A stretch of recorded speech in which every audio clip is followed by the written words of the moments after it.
할렐루야, 존귀하신 하나님의 이름을 찬양합니다. 오늘도 기쁘고 감사한 마음으로 우리 하나님을 예배하기 원합니다. 1월 30 화요일 아침 예배를 하나님께 드립니다. 기도하겠습니다. 은혜와 사랑이 풍성하신 하나님 아버지 감사합니다. 주님, 주님의 사랑은 늘 우리를 향합니다. 또한 주님의 사랑은 우리를 통해 다른 사람들에게도 향합니다. 주님, 그 주님의 사랑의 방향을 믿는 깨닫는 우리 모두가 되게 하여 주옵소서. 그리하여 주님이 주시는 사랑과 은혜 우리만 가지고 있는 것이 아니라 우리 주변에도 나눌 수 있는 그러한 믿음의 사람 되게 하여 주옵소서. 우리 구주 예수 그리스도의 이름으로 기도드립니다. 아멘. 시편의 말씀으로 우리 하나님을 찬양하기 원합니다. 시편 118편 17절 18절 말씀입니다. 함께 합독하여 읽습니다. 내가 죽지 않고 살아서 여호와께서 하시는 일을 선포하리로다. 여호와께서 나를 심히 경책하셨어도 죽음에는 넘기지 아니하셨도다. 아멘. 오늘 우리에게 주시는 하나님의 말씀은 신명기 15장 1절에서 23절까지의 말씀입니다. 매일 성경 97페이지에 있습니다. 오늘 본문 말씀이 길므로 1절부터 6절까지만 봉독하겠습니다. 매 7년 끝에 면제하라. 면제의 규례는 이러하니라. 그의 이웃에게 구워준 모든 체주는 그것을 면제하고 그의 이웃에게나 그 형제에게나 독촉하지 말지니 이는 여호와를 위하여 면제를 선포하였음이라. 이방인에게는 내가 독촉하려니와 내 형제에게 구워준 것은 내 손에 면제하라. 내가 만일 내 하나님 여호와의 말씀만 듣고 내가 오늘 내게 내리는 그 명령을 다 지켜 행하면 내 하나님 여호와께서 내게 기업으로 주신 땅에서 내가 반드시 복을 받으리니 너희 중에 가난한 자가 없으리라. 내 하나님 여호와께서 내게 허락하신 대로 내게 복을 주시리니 내가 여러 나라에 구워줄지라도 너는 꾸지 아니하겠고 내가 여러 나라를 통치할지라도 너는 통치를 당하지 아니하리라. 아멘. 할렐루야. 오늘 하루의 첫 시작을 주님의 말씀으로 기도로 시작하는 해림의 모든 성도님들을 주님의 이름으로 축복합니다. 오늘은 하나님 나라의 경제라는 제목으로 말씀을 나누고자 합니다. 오늘 말씀은 7년마다 시행될 면제의 규례를 우리에게 말해줍니다. 면제년을 우리에게 전해주고 있죠. 이것을 통해 백성을 서로 돌볼 뿐만이 아니라 가난한 자들을 돌보도록 주님은 하셨습니다. 이스라엘의 경제는 돈의 원리가 아닌 하나님의 자비로움의 원리를 따르고 있음을 말해주고 있습니다.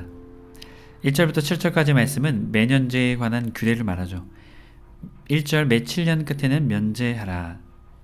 7년 주기로 돌아오는 이 안식년을 통해 채무를 빚을 탕감해주는 그것을 말해주고 있습니다.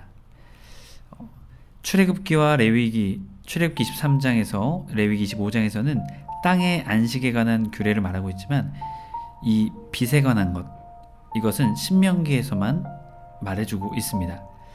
빚을 전부 탕감해주는 것이 아니라 그 채무를 이행하는 것을 중단하고 연기해주는 것이죠. 왜냐하면 땅이 안식해야 하니 일을 할 수 없으니 경제적인 이득을 만들 수가 없게 되니까요. 그래서 그것을 면제해주라 라고 말하고 있는 것입니다. 면제해라, 강제징수 중단해라 라고 말씀하고 계신 것이죠. 2절 후반절의 말씀을 보면 독촉하지 말지니 채무를 동결하고 그들에게도 안식을 줘라. 무리한 요구를 하지 말라라고 말씀하고 계신 것입니다. 하지만 3절 말씀을 보면 이방인에게는 내가 독촉하려니와 이방인은 안식년에 이러한 일정을 따르지 않죠. 그들은 하나님에 관한 신앙이 없기에 안식년과는 무관합니다. 그래도 그들은 족촉해도 되는 것이죠. 하지만 내 형제에게는 어떻게 해요? 구워준 것을 내 손에서 면제하라. 공동체의 구성원, 철저히 그것을 지켜줘야 된다는 것을 말하고 있습니다. 4절 5절 여호와의 말씀만 듣고 하나님의 말씀, 바로 인격적인 관계, 순종해서 행함으로 복을 받는다라는 것을 말하고 있습니다. 내가 오늘 내게 명령하는 그 명령을 다 지켜 행하면 내 하나님 여호와께서 내게 기업으로 주신 땅에서 내가 반드시 복을 받으리니 너희 중에 가난한 자가 없으리라. 아멘. 자, 놀라운 축복이죠. 하나님께서 이것을 면제하라 라는 그 명령을 통해서 이루실 것을 말씀하고 계시죠. 6절 내 하나님 여호와께서 내게 허락하신 대로 내게 복을 주시니 내가 여러 나라에 구워줄지라도 너는 꾸지 아니하겠고 내가 여러 나라를 통치할지라도 너는 통치를 당하지 아니하리라. 자, 하나님의 약속은 불변하다. 일시적인 것이 아니다. 영원한 것이다. 그렇기에 하나님을 따르고 하나님께 소망을 두라라고 말하고 있습니다. 이어지는 7절부터 11절까지 말씀은 가난한 이들을 위한 규례를 말하고 있습니다. 안식년에 구제도 행하라 말하고 있습니다. 7절 말씀을 보면 여호와께서 내게 주신 땅에 어느 소금이든지 가난한 형제가 너와 함께 거주하거든 그 가난한 형제에게 내 마음을 완악하게 하지 말며 내 손을 움켜쥐지 말고. 자, 여기서 완악하게 하다라는요, 베풀지 않다라는 의미가 있습니다. 그렇다면 베풀지 않다라는 것은 어떠한 의미와 연결될까요? 내 손을 움켜쥐는 것. 이것은 별개의 의미가 아니라 연결되어 있다라는 것입니다. 베풀지 않고 손을 움켜쥐는 것을 하지 말라라는 것이죠. 반드시 8절 내 손을 그에게 펴서 그에게 필요한 대로 쓸 것을 넉넉히 구워 주어라. 결핍된 것을 충분히 채워 주어라 라고 말씀하고 계신 것입니다. 9절 말씀 너는 마음에 악한 생각을 품지 말라. 자, 이 악한 생각은 무엇일까요? 우리의 인간의 죄성을 말하고 있죠. 이 악한 마음 때문에 이웃 가난한 이들을 구제하는 것을 안 하는 그 행위를 하지 말라는 것이죠. 이르게 7째 해 면제년이 가까이 왔다 하고 내 궁핍한 형제를 악한 눈으로 바라보며 아무것도 주지 아니하면 그가 너를 하나님께 호소하려니 그것이 내게 죄가 되리라. 자, 악한 눈으로, 이것은요 말로만 눈으로 보는 게 아니라 행동까지 포함하는 단어입니다. 돕지 않고 그들을 오히려 수탈하고 빼앗는 것 하게 될 경우에는 하나님께서 반드시 죄를 물으시고 심판하실 것이다라는 것이죠. 10절 너는 반드시 그에게 줄 것이요 줄 때에는 아끼는 마음을 품지 말 것이니 넉넉한 마음으로. 자, 이 의미는 무엇일까요? 하나님의 소유를 나누어라 라는 것이죠. 우리의 소유가 아니라 하나님이 우리에게 주신 하나님의 그 소유를 어떻게 해요? 나누어라 라는 것이죠. 이로 말미암아 내 하나님 여호와께서 내가 하는 모든 일과 내 손에 닿는 모든 일에 내게 복을 주시리라. 아멘. 이것은 단순히 물질의 축복만을 말하는 것이 아닙니다. 여러분, 야곱이 약복강변에서 씨름을 하죠.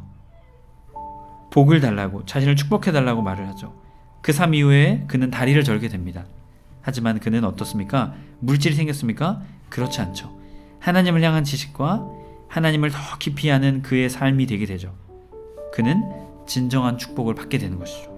물질로 그의 삼촌 라반을 통해 얻었던 그 물질의 축복으로 채워지지 않던 그 축복의 은혜가 그에게 주어지고 결국 그는 자신의 형인 에서를 만나서도 하나님의 놀라운 은혜를 경험하게 되었던 것입니다.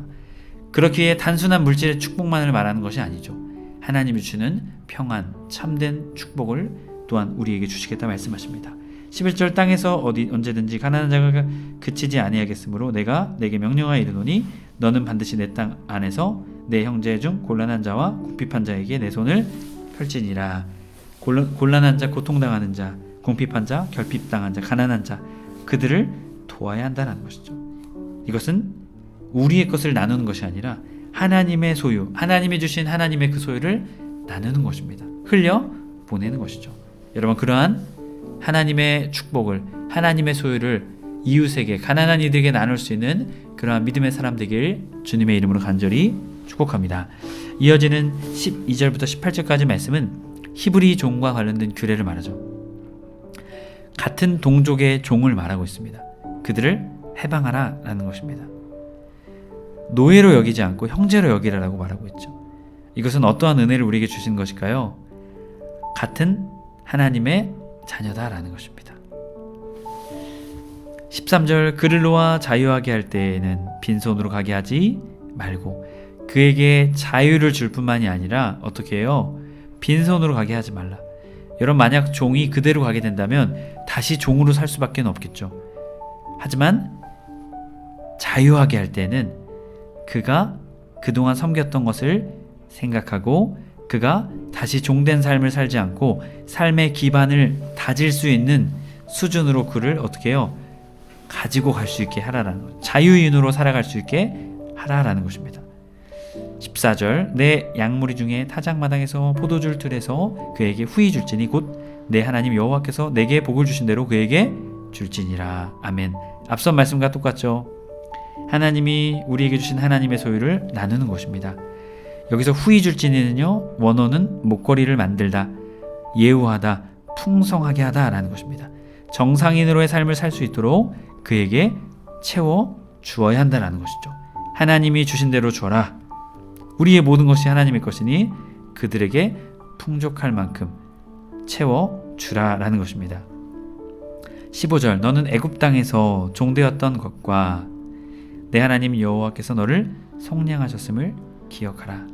항상 출애굽의 사건을 기억하라 말씀하시죠. 나그네 되었던 너희, 종되었던 너희를 하나님의 자녀 되게 했으니 너희도 너희에게 있는 그 종, 너희의 동족, 그들도 다시금 회복시켜라 말씀하고 계신 것입니다. 16절, 종이 만일 너와 내 집을 사랑함으로 너와 동거하기를 좋게 여겨 내게 향하여 내가 주인을 떠나지 아니하겠노라 하거든. 자, 이미 해방했는데 자유의지로 종이 되었던 이전의 사람이 다시 주인과 함께 하겠다라고 하면 17절 보면 송곳을 가져다가 그 귀를 문에 대고 뚫으라 라고 말하죠. 우리는, 저도 그렇지만 이 귀를 바라봅니다. 하지만 문도 바라보아야 합니다.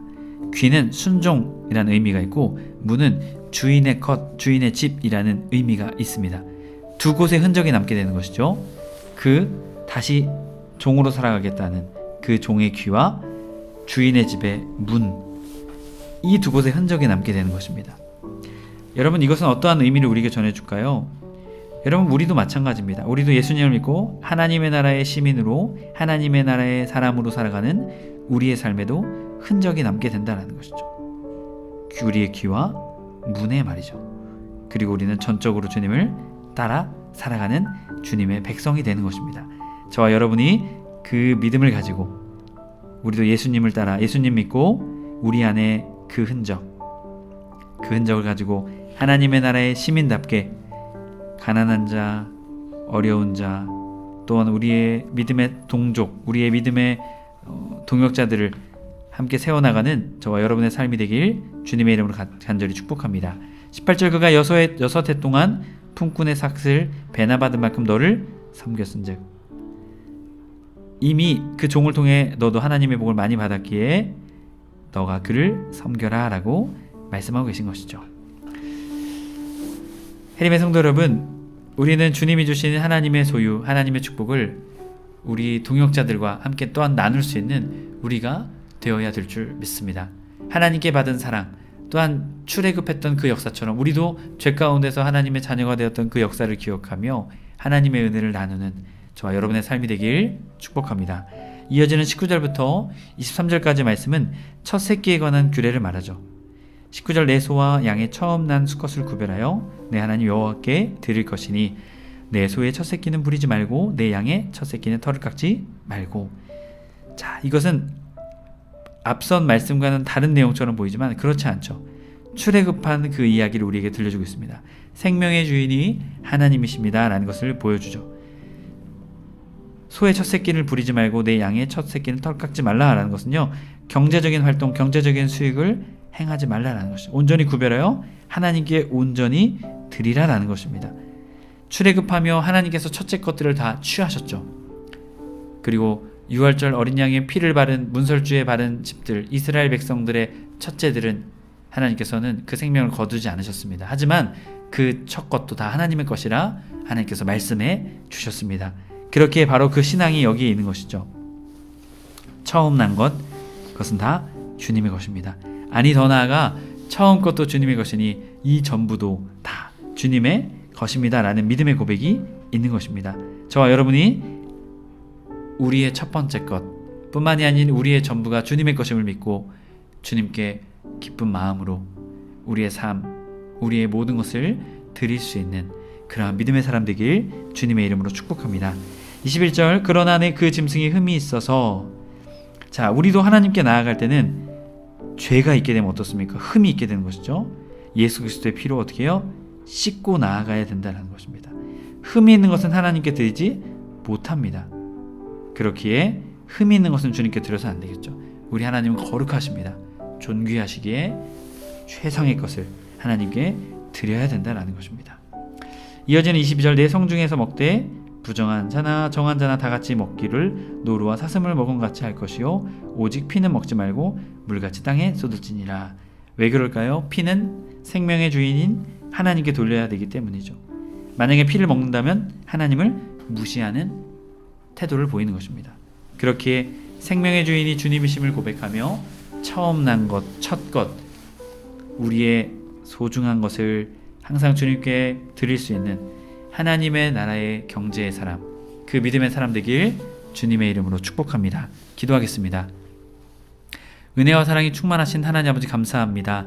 면제년, 또한 가난한 이들을 돕는 것, 또한 같은 동족의 종을 해방하는 것, 첫 새끼를 하나님께 드리는 것, 주님이 모든 것을 통해 모든 것이 주님의 것임을 고백할 수 있는 우리 모두가 되게 하여 주옵소서. 우리가 가지고 있는 것 하나님이 주셨기에 하나님의 소유입니다. 하나님의 일을 위해 하나님의 기쁨을 위해 사용할 수 있는 우리 모두가 되게 하여 주셔서 그것을 사용할 때 주시는 주님의 기쁨, 행복, 감격, 그것을 누리며 살아가는 우리의 삶 되게 하여 주옵소서. 우리 구주 예수 그리스도의 이름으로 기도드립니다. 아멘. 주기도문으로 마치고 자유롭게 기도하겠습니다.